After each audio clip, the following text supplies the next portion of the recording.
சிலுவையில் தேவன் என்ன செய்திருக்கிறார் என்பதை குறித்த ஒரு நாள் அறிவல்ல, ஒவ்வொரு நாளும் அதை குறித்த அறிவினாலே அப்டேட் பண்ணப்படுகிறவர்கள், கன்ஸ்ட்ரக்ட் பண்ணப்படுகிறவர்கள். அவர்கள் ஒவ்வொரு நாளும் தேவனுடைய புது இளைப்பாறுதலினாலே.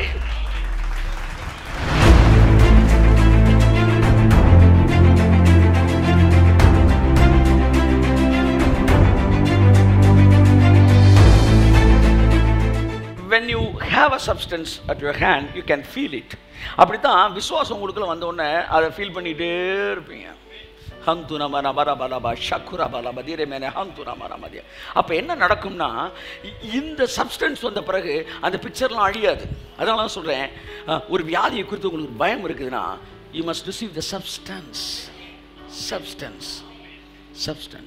இந்த சப்ஸ்டன்ஸ் எப்போ நமக்கு வருது என் அன்புக்குரியவர்களே?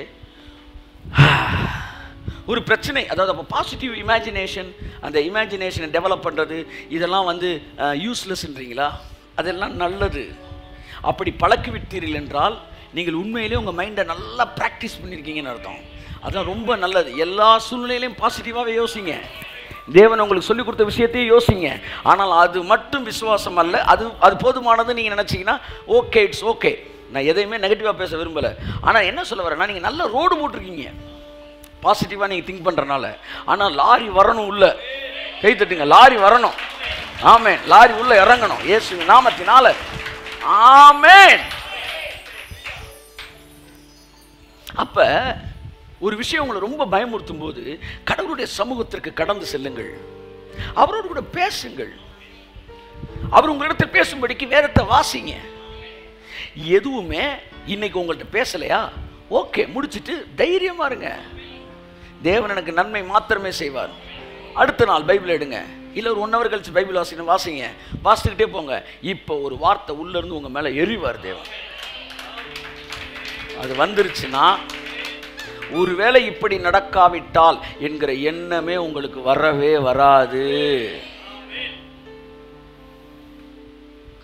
அப்பதான் உங்களுக்கு நம்பப்படுகிறவைகளின் உறுதியும் காணப்படாதவைகளின் நிச்சயமுமாயிருக்கிறேன். அந்த நிச்சயம் அப்பதான் உங்களுக்கு வரும்.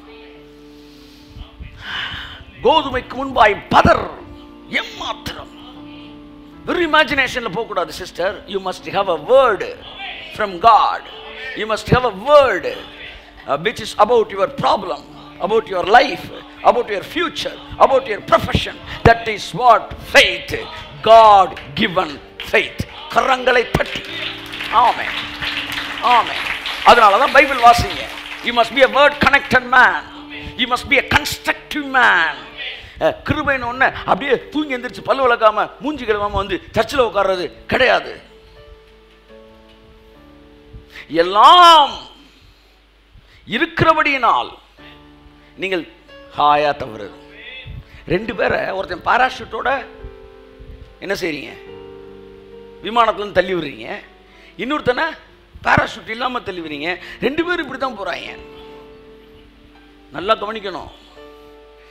இன்னொருத்தன் கீழே விழுகிறான்ல, அவன் பாராஷூட் இருக்கிறதா நினைச்சுக்கிட்டு ஹான்னு போனாலும் அவன் கீழே போய் சிதறத்தான் போறான், பாராஷூட் இல்லாதவன். ஆனால் பாராஷூட் போட்டவன் என்ன செய்யறான், ஹாயா வரான். 2 பேர் ஹாயா இருக்கிறனால 2 பேர் கிரேஸ்ல இருக்கான்னு நினைச்சிடக்கூடாது.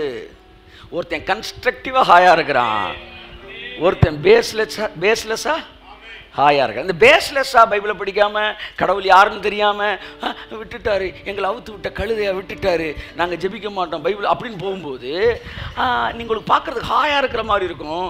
ஆனால் கன்ஸ்ட்ரக்டிவா அந்த மனுஷனுடைய இன்னர் மேன் இருக்காது.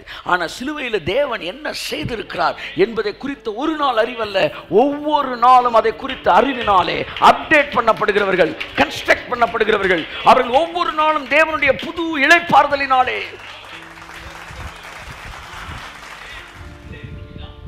ஹாயா இருங்க, கன்ஸ்ட்ரக்டிவா இருங்க.